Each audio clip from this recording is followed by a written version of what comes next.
Gimana jadinya kalau seorang CEO perusahaan sepenting Bursa Efek Indonesia tiba-tiba mengundurkan diri? Dan atasannya sendiri baru tahu dari YouTube. Ini bukan cerita fiksi loh.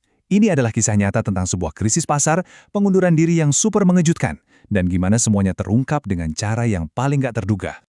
Saya lihatnya di YouTube. Coba bayangin, kalimat sesederhana ini bukan sekedar komentar biasa di internet. Justru, ini adalah pengakuan yang memicu drama besar di dunia pasar modal Indonesia. Nah, pertanyaannya, siapa yang ngomong kalimat ini? Dan kenapa ini jadi masalah besar? Jawabannya mungkin bakal bikin Anda kaget. Nah, ini dia jawabannya. Yang bilang kalimat tadi itu Pak Mahendra Siregar, Ketua Otoritas Jasa Keuangan alias OJK. Bayangin deh, Kepala Regulator Keuangan tertinggi di Indonesia tahu kalau CEO Bursa Efek, lembaga yang diawasinya langsung, mundur dari jabatannya, yaitu tadi, dari video di media sosial. Ini nunjukin betapa cepat dan kacaunya situasi waktu itu. Oke, jadi mari kita mulai dari awal. Gimana ceritanya pengumuman mengejutkan dari Iman Rahman yang waktu itu menjabat sebagai Direktur Utama Bursa Efek Indonesia atau BEI bisa sampai kejadian? Lewat pengumumannya itu, Iman Rahman sama sekali nggak menyalahkan faktor luar.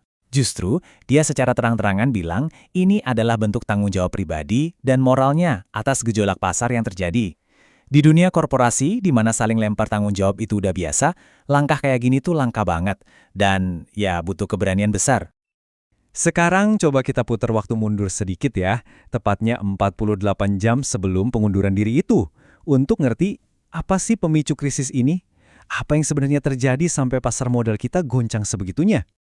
Nah, ini dia pemicunya. Hari Rabu, 28 Januari, indeks harga saham gabungan kita, IHSG, anjlok parah sampai 7,35%.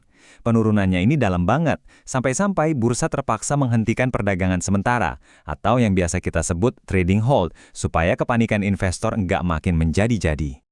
Dan ternyata, kepanikan itu belum selesai. Besoknya, pasar jatuh lagi, kali ini 1,06%. Mungkin angkanya kelihatannya lebih kecil ya, tapi penurunan 2 hari berturut-turut ini benar-benar jadi pukulan telak buat kepercayaan investor, baik yang dari dalam negeri maupun dari luar. Terus, apa sih sebenarnya yang bikin aksi jual massal ini terjadi? Jawabannya, MSCI. Buat para manajer investasi global, indeks dari MSCI ini ibarat kitab suci, jadi acuan utama mereka. Nah, pas MSCI membekukan kenaikan bobot saham-saham Indonesia, itu kayak ngasih sinyal jual yang kuat banget. Akibatnya, arus modal keluar besar-besaran. Akar masalahnya ternyata ada di satu istilah teknis ini, free float. Gampangnya gini, free float itu jumlah saham sebuah perusahaan yang benar-benar bisa diperdagangkan oleh publik. MSCI waktu itu khawatir soal aturan dan transparansi free float di Indonesia. Buat investor, ketidakpastian kayak gini kan resiko besar ya. Itulah yang akhirnya memicu keputusan mereka. Yuk, sekarang kita kenalan lebih dalam sama sosok yang ada di pusat badai ini, Iman Rahman. Sebenarnya siapa sih beliau dan gimana perjalanannya selama memimpin bursa? Iman Rahman ini bukan orang baru di dunia keuangan loh. Karirnya itu panjang banget, mulai dari perbankan investasi sampai jadi direktur di berbagai BUMN raksasa. Jadi rekam jejaknya sangat solid, makanya nggak heran kalau beliau terpilih buat memimpin BEI pada Juni 2022. Kepemimpinan beliau ini ibarat dua sisi mata uang yang kontras banget. Di satu sisi, beliau berhasil bawa pasar kita cetak rekor tertinggi berkali-kali.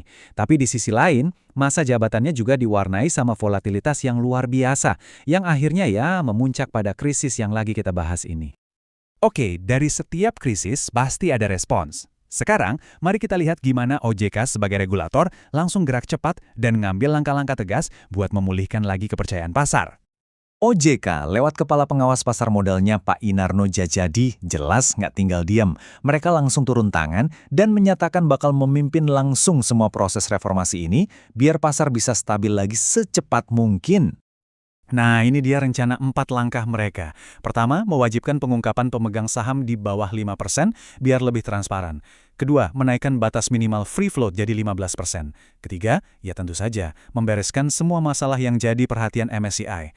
Dan yang keempat, mempercepat demutualisasi. Ini semacam reformasi struktural biar tata kelola bursa jadi lebih baik lagi. Dan ini bukan cuma rencana di atas kertas loh. OJK langsung pasang target waktu yang tegas. Semua reformasi ini harus kelar sebelum Mei 2026. Ini jadi sinyal kuat kalau mereka benar-benar serius mau memulihkan kepercayaan investor. OJK juga ngirim pesan langsung buat para investor, tetap tenang dan rasional. Ini penting banget buat meredam kepanikan dan mencegah keputusan-keputusan investasi yang emosional yang justru bisa bikin keadaan makin buruk. Nah, sekarang sampailah kita pada pertanyaan terbesarnya. Pengunduran diri sudah terjadi, rencana perbaikan juga sudah dicanangkan, tapi tantangan utamanya masih ada di depan mata. Apakah langkah-langkah ini beneran bisa mengembalikan kepercayaan investor global yang sempat goyah? Hanya waktu yang bisa menjawabnya.